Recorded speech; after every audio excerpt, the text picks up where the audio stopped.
الحمدللہ رب العالمین والصلاة والسلام علی رسولہ الکریم اما بعد۔ حضرت عبادہ بن صامت رضی اللہ تعالیٰ عنہ سے مروی ہے کہ اللہ کے رسول صلی اللہ علیہ وسلم نے ارشاد فرمایا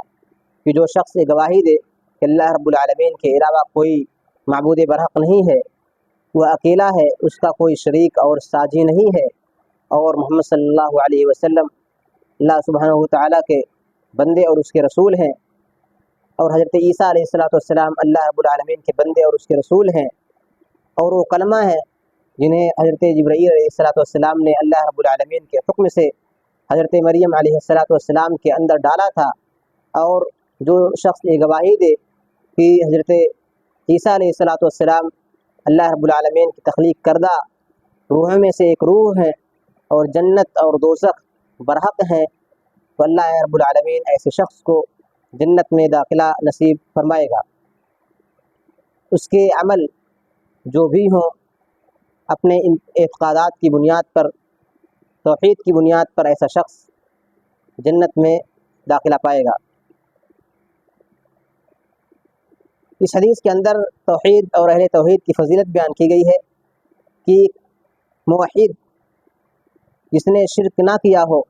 گرچہ اس کے پاس دیگر معاصی اور گناہ ہو، اللہ رب العالمین کے نافرمانی کی ہو، لیکن اللہ رب العالمین توحید کے سبب اس کو جنت میں داخلہ نصیب فرمائے گا۔ اور اس کے برعکس مشرک اور شرک کرنے والا، اس کے اعمال کتنے بھی اچھے ہوں لیکن شرک کی وجہ سے یہ اس کے اعمال برباد اور رائگاں ہو جائیں گے، اور اس کا ٹھکانہ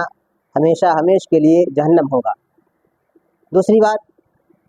ہمیں انبیاء اور رسولوں کے حق میں غلو اور تفرید سے کام نہیں لینا چاہیے، جیسا کہ اس حدیث کے اندر اللہ کے رسول نے فرمایا، جو اللہ کے رسول صلی اللہ علیہ وسلم کو وہ اللہ کا بندہ اور رسول مانے، عیسیٰ علیہ السلام کو اللہ رب العالمین کا بندہ اور اس کا رسول مانے، اس سے ہمیں یہ بات پتہ چلتا ہے کہ ہمیں انبیاء اور رسولوں کو ان کا جو مرتبہ ہے وہی دینا چاہیے، نہ تو ان کے مرتبے میں کسی طرح کی تقصیر اور تفریط ہونی چاہیے، اور نہ ہی کسی طرح کا غلو ہونا چاہیے جس طرح سے یہود و نصارہ نے انبیاء کے حق میں غلو کیا اور انہیں خدائی درجہ تک پہنچا دیا۔ اور تیسری چیز، ایک موحد اگرچہ اپنے بدعمالیوں یا گناہوں کے سبب جہنم میں داخل کر دیا جائے، آخر میں اس کا ٹھکانہ